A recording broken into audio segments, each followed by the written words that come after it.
Hello dear student, accounting for share capital में आज हमारा टॉपिक है issue of share at par. Issue of share at par का मतलब होता है अंशों का सममूल्य पर निर्गमन।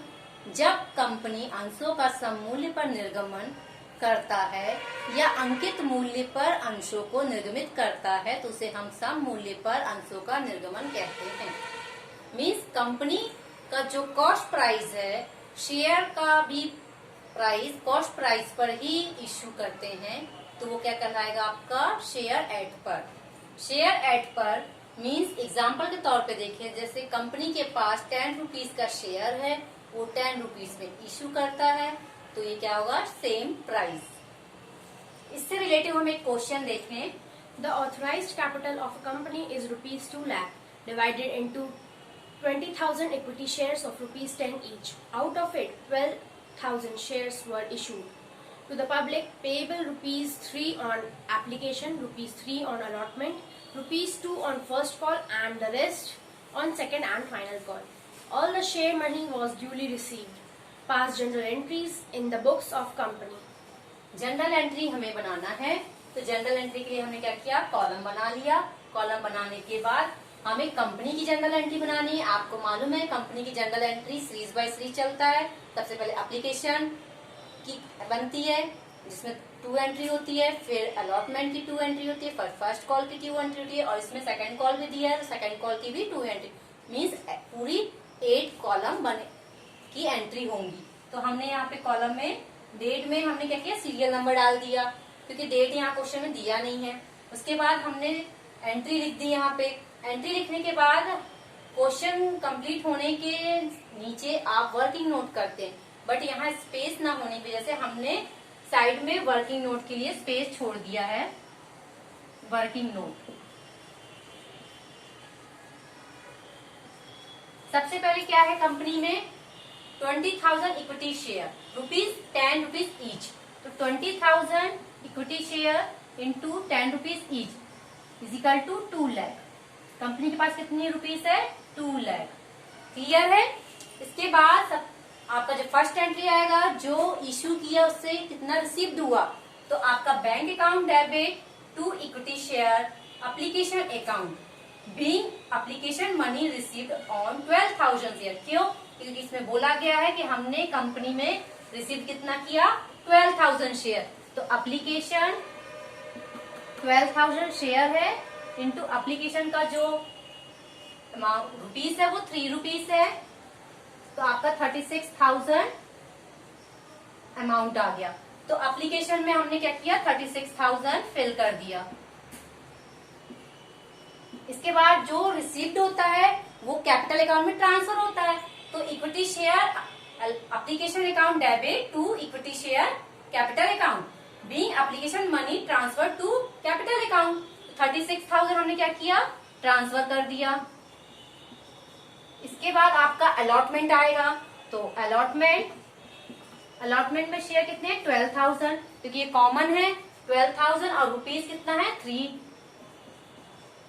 तो यहाँ भी 36,000 रुपीस आ जाएगा अमाउंट। तो आपका हो गया equity share allotment account debit to equity share capital account. सबसे पहले ड्यू की एंट्री आती है अलॉटमेंट पे, और फिर बाद में अलॉटमेंट को हम रिसीव्ड करते हैं। तो bank account debit to equity share allotment account, 36,000 हमारा क्या हो गया, रिसीव्ड हो गया। नेक्स्ट हमारा आएगा फर्स्ट कॉल। फर्स्ट कॉल में आपका जो शेयर है 12,000 है इंटू 12,000 और फर्स्ट कॉल 2 रुपीज का, तो आपका कितना हो गया, 24,000। तो आपने 24,000 फिल किया। Equity share first call account debit to equity share capital account being first call money due on 12,000 share, ये आपकी ड्यू की एंट्री हो गई। फिर रिसीप्ट बनेगा bank account debit to equity share first call, आपने इसको क्या किया, रिसीव्ड कर लिया। इसके बाद आपको सेकंड कॉल, बट क्वेश्चन में देखिए rest on second and final call. Rest का मतलब क्या हुआ, यहाँ पे रुपीज नहीं दिया, तो आपको रुपीज निकालना पड़ेगा। रुपीज निकालने के लिए हम क्या करेंगे, सबसे पहले सेकेंड एंड फाइनल कॉल,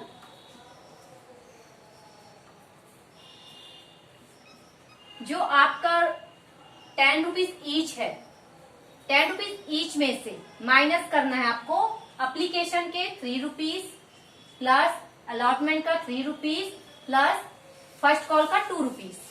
तो आपका क्या हो गया, 10 माइनस 8 इजिकल टू 2। ये 2 रुपीज आपका सेकेंड एंड फाइनल कॉल का आ गया। तो अब आप इसका सेकेंड कॉल निकाल लेंगे।